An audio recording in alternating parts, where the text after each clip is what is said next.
FIFA ranking বলছে একেবারে তলানির দল সান মারিনো, যাদের বিপক্ষে বাংলাদেশ জিততে চায়। সান মারিনোর উদ্দেশ্যে যাওয়ার আগে অফিসিয়াল প্রেস কনফারেন্সে তেমন ঘোষণাই কিন্তু দিয়েছেন কোচ টমাস ডুলি এবং অধিনায়ক জামাল ভুঁইয়া। দুজনই বলেছেন আমরা র্যাঙ্কিং এ তাদের চেয়ে কেন এগিয়ে, এই বিষয়টা মাঠের পারফরমেন্সে বুঝিয়ে দিতে চাই। কিন্তু আসলে কি সান মারিনোকে তাদের মাটিতে হারানো সম্ভব? ফিফা র্যাঙ্কিং কি সব সময় আসল তথ্যটাই দেয়? এটা নিয়ে বিস্তারিত বলার চেষ্টা করব, আশা করি শুনবেন। মূল কথায় যাওয়ার আগে দুটো তথ্য দেই সান মারিনো সম্পর্কে।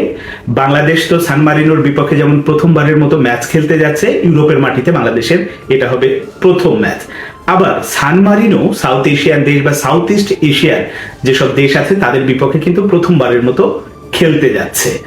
আর মজার আর একটা তথ্য আছে, সেটা হচ্ছে যে সান মারিনো তো ইউরোপের দলগুলোর বিপক্ষেই খেলে। ইংল্যান্ডের বিপক্ষে তাদের একটা অসাধারণ রেকর্ড ছিল, সেটা হচ্ছে 1993 সালে বিশ্বকাপ বাছাই পর্বে ওই ম্যাচে মুখোমুখি হয়েছিল যখন, তখন 8.3 সেকেন্ডে সান মারিনোর দাভিদ নামে একজন গোল করেছিল, যেটা বিশ্বকাপ বাছাই পর্বের দ্রুততম গোলের রেকর্ড হিসেবে 2 দশক টিকে ছিল। এই কথাটা, এই দুটো তথ্য কেন দিলাম? সান মারিনো সম্পর্কে একটু ধারণা পাওয়ার জন্য। আরো যে সান মারিনোর দেশটা কোথায়, অনেকেরই হয়তো এই প্রশ্নটা মনের মধ্যে আসে, কারণ আমরা এই দেশটার সাথে সেভাবে পরিচিত না। সান মারিনোর দেশটাও আবার খুব ইন্টারেস্টিং একটা জায়গায়, সেটা হচ্ছে ইতালির একেবারে পেটের ভেতরে, চারদিকে ইতালি, ওই যে ল্যান্ড লকড বলে যেটা, যে চারদিকে কোনো রকম সমুদ্র নদীপথ কিচ্ছু নেই, ওই রকম একটা জায়গায় ছোট্ট একটা দেশ সান মারিনো। তারা ফুটবল জাতি বা ফুটবল নেশন এটা বলা যায়, নিয়মিত তারা ম্যাচ খেলে।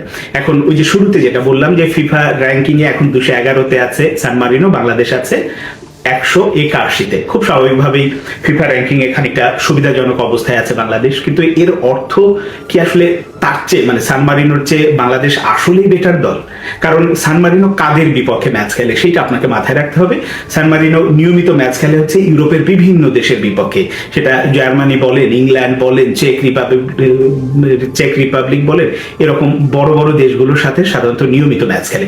আমি আপনাদের শুধুমাত্র শেষ 4-5টা ম্যাচের কথা যদি বলি, এই 5টা ম্যাচের মধ্যে চেক রিপাবলিকের বিরুদ্ধে খেলেছে, রোমানিয়ার বিরুদ্ধে খেলেছে, যারা হচ্ছে ফিফা র্যাঙ্কিং এ কিন্তু 50, 40, 41 এই রকম জায়গায় আছে। তো ওই রকম দলের বিপক্ষে বাংলাদেশ কিন্তু সাম্প্রতিক বছরগুলোতে কবে ম্যাচ খেলেছে এটা কেউ বলতে পারবে না, খেলেই না সাধারণত। তো এই যখন অবস্থা, তো তাদের ফলাফল হয়তো ওই রকম বড় দলগুলোর বিপক্ষে যেহেতু খেলে জিততে পারবে না, এটাই স্বাভাবিক। কিন্তু তারা কিন্তু যে কোনো বড় দলের বিপক্ষে আবার লড়াই করার সেই সামর্থ্যটা তারা বারবারই প্রমাণ করেছে। তার প্রমাণ আপনাদের দিই, গত বছর 25 অক্টোবর কি নভেম্বরে চেক রিপাবলিকের বিপক্ষে যে ম্যাচটা খেলেছে, ওই তাদের মাটিতে গিয়ে, চেকের মাটিতে গিয়ে সেখানে 1-0 গোলে ম্যাচটা হেরেছে। চেক রিপাবলিক হচ্ছে ফিফা র্যাঙ্কিং এর 41তম দল। তার তাদেরকে আপনি হালকা ভাবে নেবেন, তাদের বিপক্ষে সহজে জিতে আসবেন, এই ব্যাপারটা মুখে বলা যতটা সহজ, কাজ দিয়ে সেটা বাস্তবায়ন করা কিন্তু খুবই কঠিন। এখন বাংলাদেশ যে জেতার কথা বলছে, কোচও বলছে, অধিনায়কও বলছে যে আমরা জিততে চাই, কিন্তু আসলে কি আসলে সম্ভব? কারণ বাংলাদেশের মূল যে জায়গাটা স্কোরিং গোল করার যে সমস্যাটা, সেটা তো পুরনো সমস্যা। এবার সেই সমস্যায় নতুন ভাবে যোগ হয়েছে মোরসালিন দলে আছেন, কিন্তু আমাদের মূল যে উইঙ্গার বলি রাকিব যেতে পারেনি, তার স্ত্রী সন্তান সম্ভব, সে কারণে দলের সাথে যেতে পারেনি। ওই জায়গায় একটা বড় ঘাটতি, সেখানে ফাহিম বা ফাহমিদুল কতটা আসলে ওই ব্যাকআপটা দিতে পারবেন বা তার চাহিদাটা পূরণ করতে পারবেন, অভাবটা পূরণ করতে পারবেন, এটা একটা প্রশ্ন সাপেক্ষ ব্যাপার।